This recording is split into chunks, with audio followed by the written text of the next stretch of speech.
Su Biblia, Juan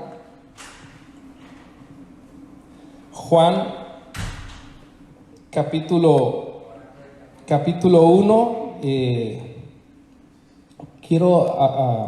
Como estamos en plena Semana Santa, Juan capítulo 1,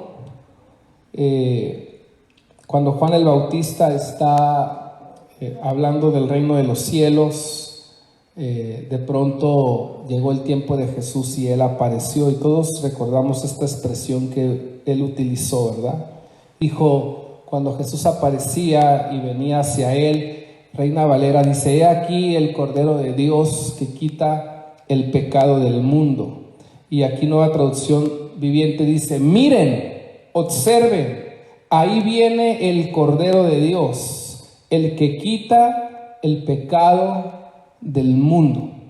¿Sí? A Él me refería cuando yo decía: después de mí vendrá un hombre que es superior a mí, porque existe antes desde que yo era. ¿Sí? ¿Por qué Juan el Bautista se refiere a Jesús como Cordero? Generalmente es una expresión que utilizamos mucho en el cristianismo, ¿no? Jesús el Cordero. Y no es que obviamente él es o haya sido un cordero en forma de animal, sino sus características.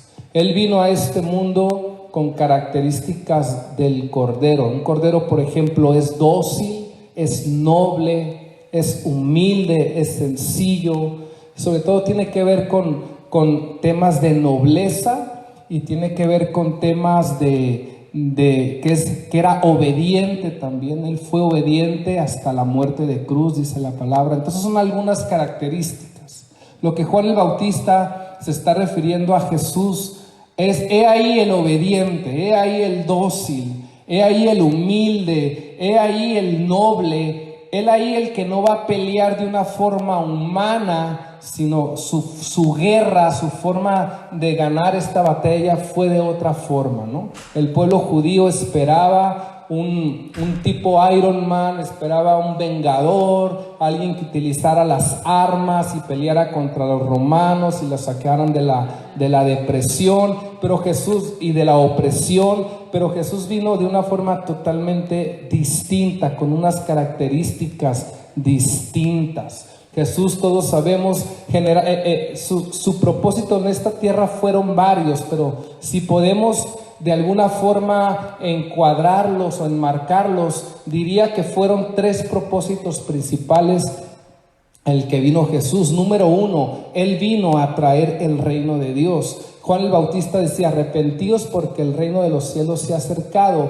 Y Jesús también dijo esas palabras: arrepiéntanse, vuélvanse a Dios, vuélvanse a mí, el reino de los cielos, o sea, yo estoy cerca.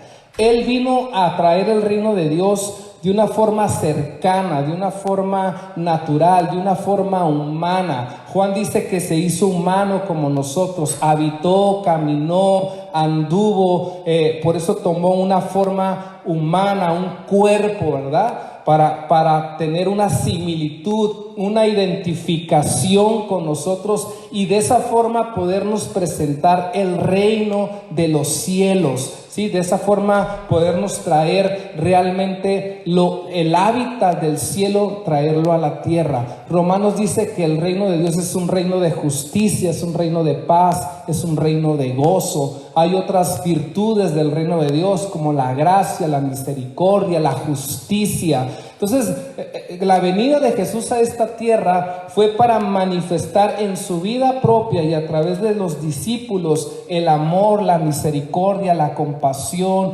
el perdón y obviamente el arrepentimiento, porque después, posteriormente, cuando Él murió por nuestros pecados. Pero la persona no puede encontrar salvación si primeramente no reconoce y hay un arrepentimiento en sus corazones. Entonces Jesús vino a traer el reino de Dios a la tierra de una forma natural. Por eso su forma cercana de acercarse a las personas era sanándoles. Dios sanaba el dolor, sanó la fiebre.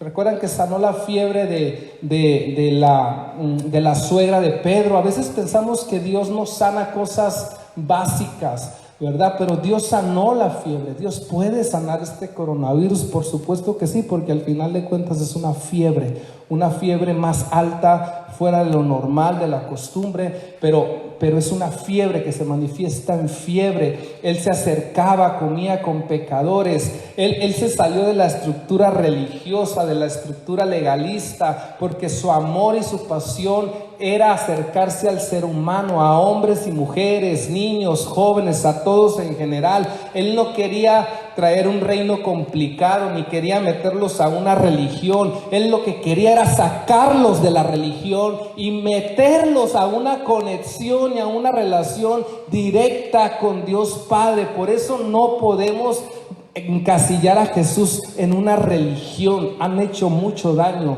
las religiones, pero Jesús no es religión. Él es la solución para que el ser humano se conecte con Dios. Por eso Él se acercaba a los niños, él resucitaba muertos, expulsaba a los demonios, daba de comer a las personas, intentaba ayudar de todas las maneras posibles. Porque el reino de Dios es un reino de ayuda, es un reino de bien. Dice Mateo 10:38, ¿verdad? Que Jesús, ungido por el Espíritu Santo, anduvo haciendo bienes a las personas porque Dios estaba con él. Por eso el reino de Dios, Jesús vino a hacer un bien, y por eso tú y yo somos agentes de bien, y la iglesia tiene que ser un agente de bien, no de mal. Quien se mueve bajo un concepto de maldad no ha entendido el reino de Dios. El reino de Dios es un reino de bien, de hacer el bien. Como dice ese dicho,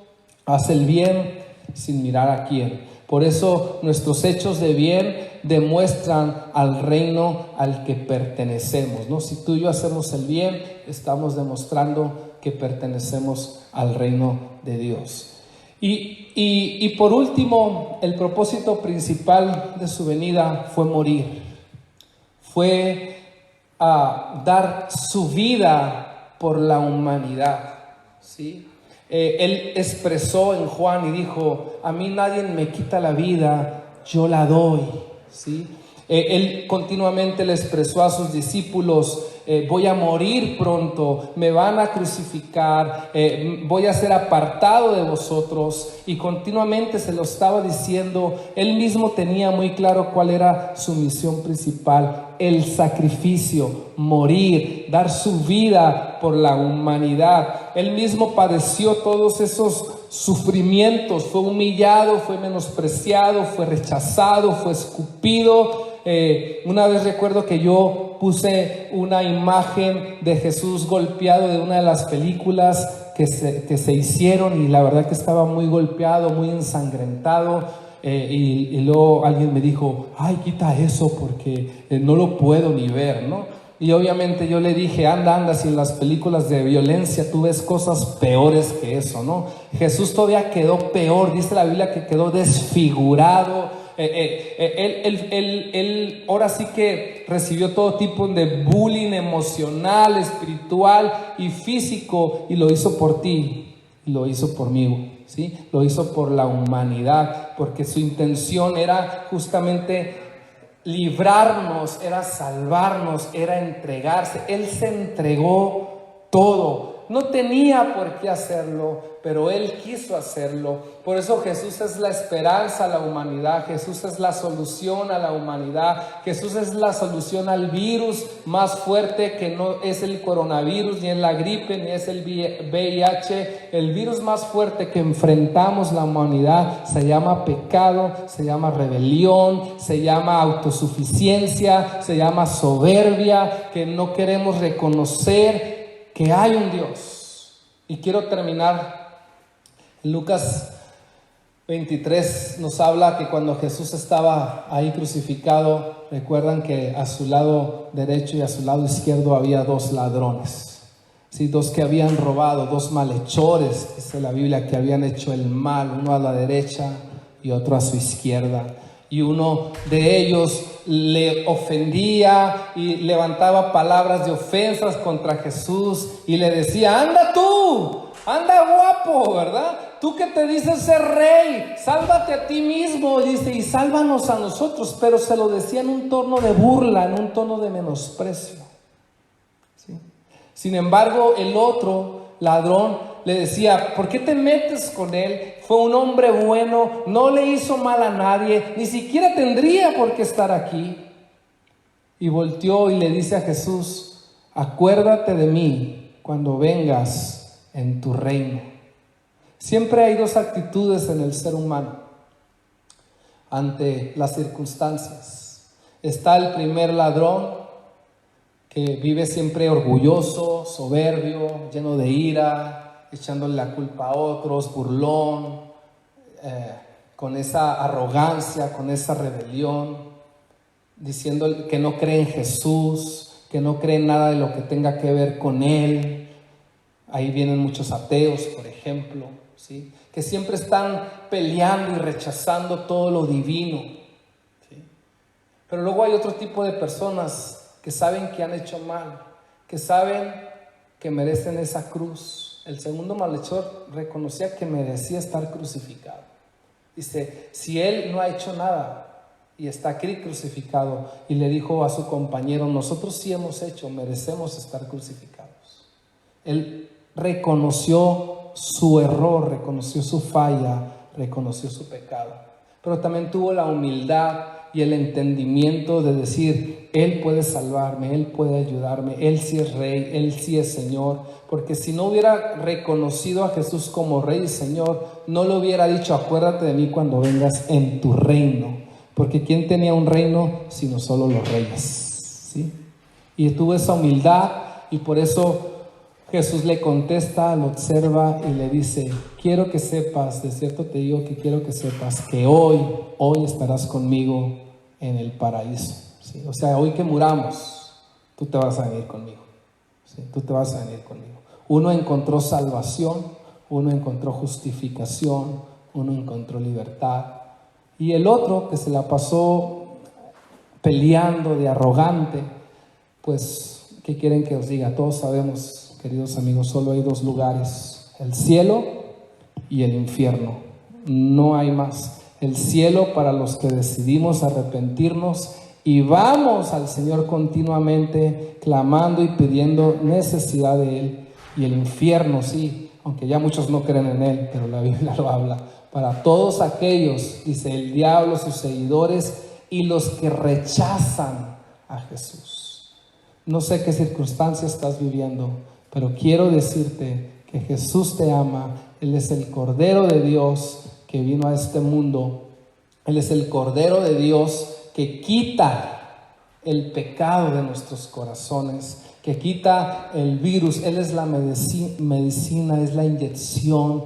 Él es el fármaco que necesita nuestra alma y nuestro espíritu para ser libre. Y ojalá toda esta gente que está enferma sea sana y se recupere y no muera nadie más, de verdad, ese es mi deseo, ¿sí? Pero sobre todo que el virus, ¿verdad?, que ha contaminado por generaciones y generaciones y décadas, llamado pecado, ¿sí?, sea lo que se pueda quitar y lo que se pueda limpiar en nuestros corazones. Y quiero terminar leyéndoles Isaías 53, un pasaje, una profecía que dio Isaías hace muchos años acerca de Jesús, y que expresa claramente sus padecimientos, sus sufrimientos para nuestras vidas. Isaías 53, voy a leer desde el versículo 3. Fue despreciado y rechazado, fue hombre de dolores, conocedor del dolor más profundo. Nosotros le dimos la espalda y desviamos la mirada. Fue despreciado y no nos importó. Sin embargo, fueron nuestras debilidades las que Él cargó. Fueron nuestros dolores los que lo agobiaron, ¿sí? Y pensamos que sus dificultades eran un castigo de Dios, un castigo por sus propios pecados, pero Él fue traspasado por nuestras rebeliones y molido por nuestros pecados, fue golpeado para que nosotros estuviéramos en paz, fue azotado para que Él pudiera ser sanado. Todos nosotros nos alejamos y nos extraviamos como ovejas. Hemos dejado los caminos de Dios para seguir los nuestros. Sin embargo, el Señor puso sobre Él los pecados de todos nosotros. Como cordero, recuerdan que empezamos, he aquí el cordero, como cordero, o sea, dócil, humilde, sencillo, fue llevado al matadero, y como oveja en silencio ante sus trasquiladores, no abrió su boca. Al ser condenado injustamente, se lo llevaron, y a nadie le importó que muriera sin descendencia, ni que le quitaran la vida a mitad de camino, pero le hirieron de muerte por la rebelión de mi pueblo. Él no había hecho nada malo y jamás había engañado a nadie, pero fue enterrado como un criminal, fue puesto en la tumba de los hombres. Efectivamente, Él no había hecho nada malo, pero aún así quiso llevar tus pecados y los míos. Si tú hoy me escuchas por primera vez, o vas a ver este video cuando se quede ahí por primera vez, quiero decirte nuevamente que Jesucristo te ama, que Él murió por ti, Él resucitó, Él ascendió y Él va a volver por nosotros. Quiero decirte que si tú reconoces en tu corazón, como he reconocido yo y como reconozco todos los días y ahora mismo, que necesito a Dios, Él va a limpiarte, Él va a salvarte, Él te va a dar su amor incondicional, Él te va a traer la libertad del temor, Él te va a traer la libertad de la angustia y de la preocupación, pero necesitas reconocerle como el Cordero de Dios que quita el pecado del mundo. Si tú eres un cristiano que te has apartado, como a todos nos puede pasar, a mí me ha pasado también, este es tu momento en el cual puedes volver a Él, en el cual puedes reconciliarte con Dios, en el cual puedes reconciliarte con Jesús, que Él estará con sus brazos abiertos para recibirte. Vamos a orar.